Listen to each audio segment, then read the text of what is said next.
सोचा कि महल में रहते हुए कभी हास्य परिहास होना भी जरूरी है, तो शांत स्वभाव से अंतःपुर में बैठी हैं रुक्मिणी और गोविंद हमारे जाते हैं, जाकर के चुपचाप बैठ जाते हैं। रुक्मिणी जल को लेकर के आती है और गोविंद कुछ बोलते नहीं। रुक्मिणी कहती हैं, भगवान आप जल तो ले लेवे, प्रतिदिन तो आप जल लिया करते हो, लेकिन आज क्या बात है कि आप ऐसे रूठे हुए बैठे हो? मैंने कौन सी गलती कर दिया है जो आप इस तरह से बैठे हो?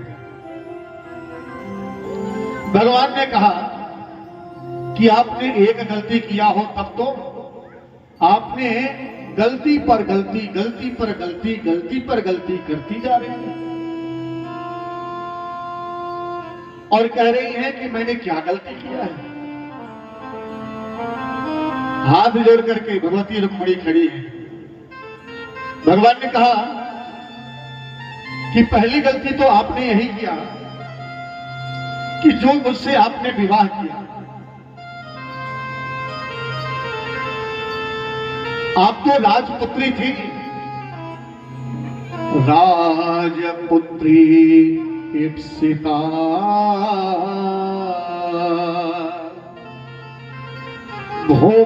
भूपैर्लोक पाल विभूति भी महानुभावे,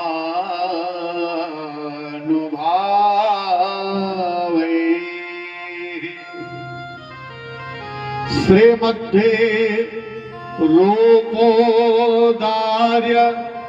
बलोर्जिते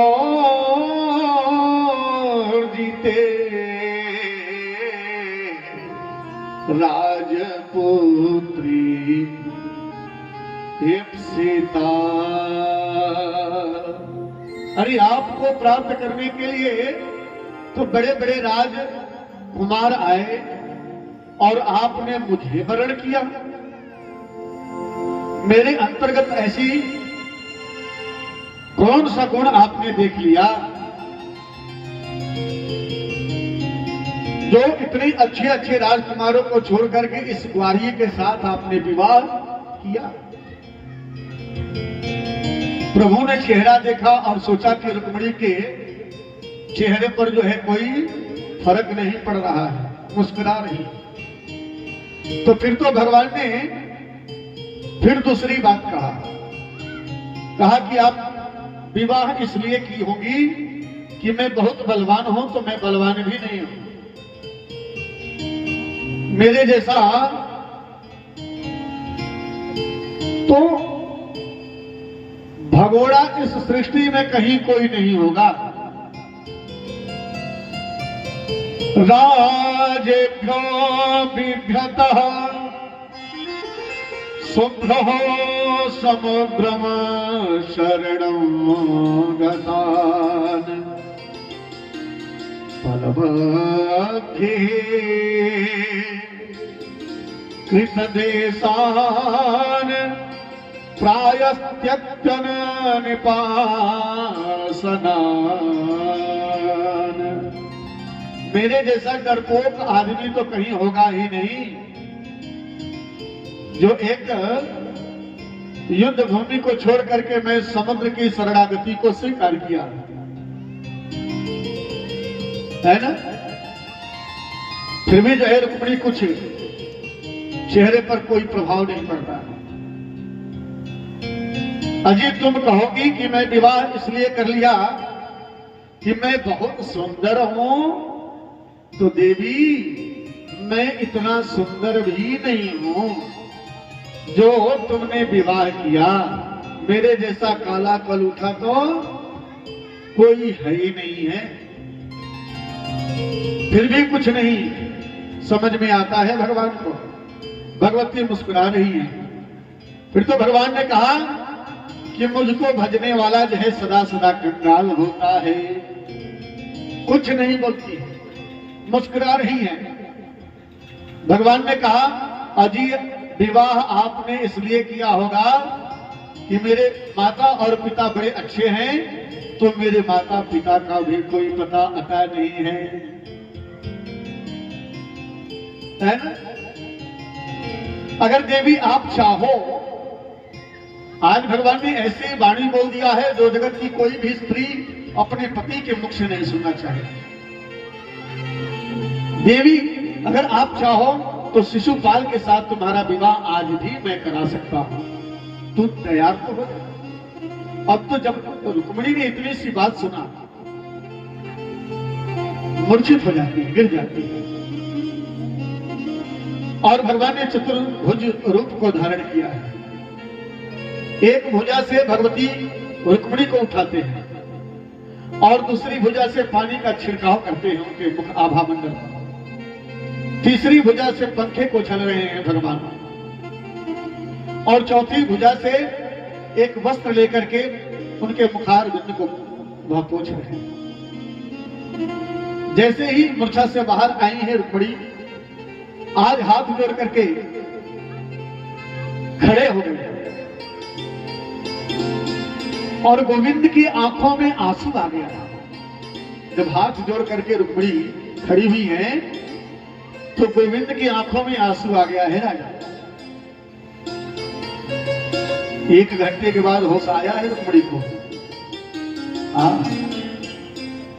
भगवान कहते हैं मामा वैदर्भम सूर्य धाम जाने तो मत परायणा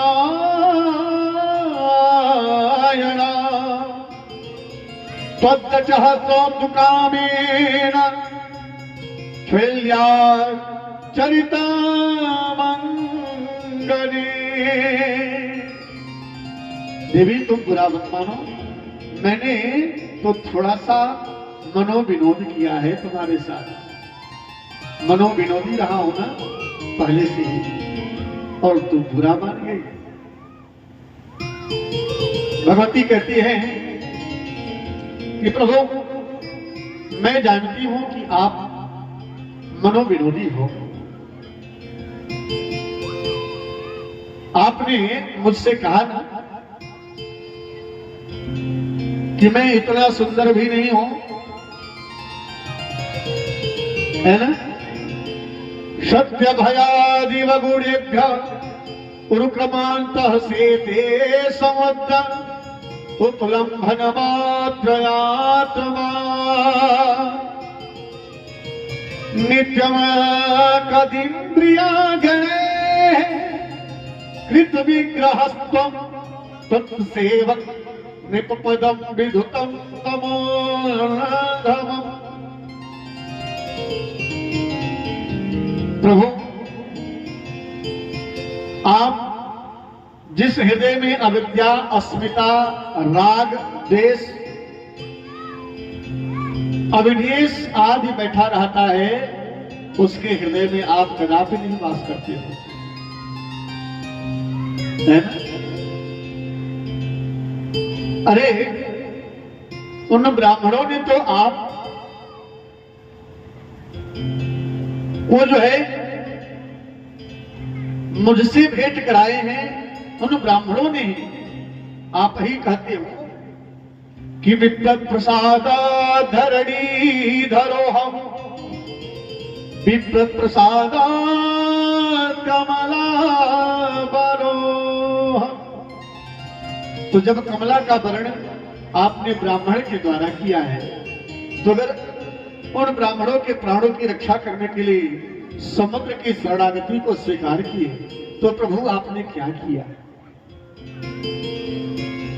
आपका तो दयालुता का स्वभाव है प्रभु, है ना? और आपने कहा कि मैं इतना सुंदर भी नहीं हूं, तो प्रभु अभी आप काले हो तो ये हालात है, और गोरे रहते तो न जाने कितने करोड़ों के सिर जो है वह कट जाते, है ना? और आपने कहा कि मुझको भजने वाला जो है सदा सदा कंगाल होता है।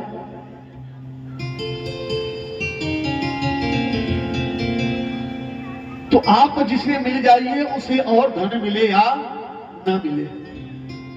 कबीरदास जी ने बड़ा ही सुंदर वर्णन किया है। कबीरा सब जग निर्धना, धनवंता नहीं कोई, धनवंता सोई जानिए जाको राम नाम धन हो।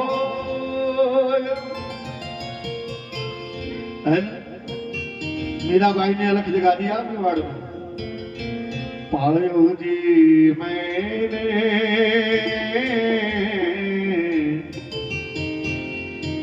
राम रतन धन पायो।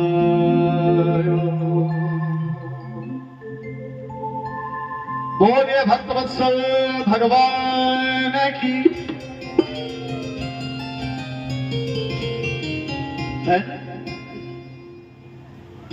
और आप जब स्वयं जगत के माता पिता हैं तो फिर तो आपका मां और पिता कौन हो सकता है? कौन हो सकता है ना? बोलिए भक्तवत्सल भगवान की। आचार्य सुखदेव जी ने राजा परीक्षित से कहा कि राजन, वो रुक्मी जो था, जो भोजकट नामक राज्य बसाया था और रह रहा था, तो उसके मन में एक भाव जागृत हुआ कि द्वारकाधीश से बैर करना वह ठीक नहीं। भगवान के एक पोते थे जिनका नाम था अनिरुद्ध, है ना? तो अनिरुद्ध का 2 विवाह हुआ था। एक तो बाणासुर की पुत्री उषा के साथ हुआ और एक जो है विवाह उस राजा रुक्मी ने अपने पोती के साथ जो है किया, अर्थात उस संबंध को जो है मधुर बनाने के लिए किया। एक बार की बात है, उषा ने एक युवक को जो है स्वप्न में देखा और वह युवक दूसरा कोई नहीं था बल्कि अनिरुद्ध थे। अपने सहेली चित्रलेखा को बुलाती है और कहती है कि मैंने युवक को स्वप्न में देखा है, उसकी चित्रकारी करो। फिर तो चित्रलेखा ने चित्रकारी करना प्रारंभ किया है। 1 चित्र, 2 चित्र, 3 चित्र, ऐसे ऐसे जब चौथा चित्र को बनाया है तो अनिरुद्ध का चित्र जो है उसमें छपना प्रारंभ हो जाता है। उषा ने कहा कि बस बस बहना, यही युवक जो है मेरे स्वप्न में आया था। चित्रलेखा ने कहा कि घबराओ नहीं बहन, या युवक तुम्हारे कक्ष में मिलेगा। और माया के प्रभाव से उस चित्रलेखा ने अनिरुद्ध को जो है उषा के कक्ष में ले आकर के प्रतिस्थापित कर दी। महीना, 2 महीना, 3 महीना व्यतीत हो गया। एक दिन जो है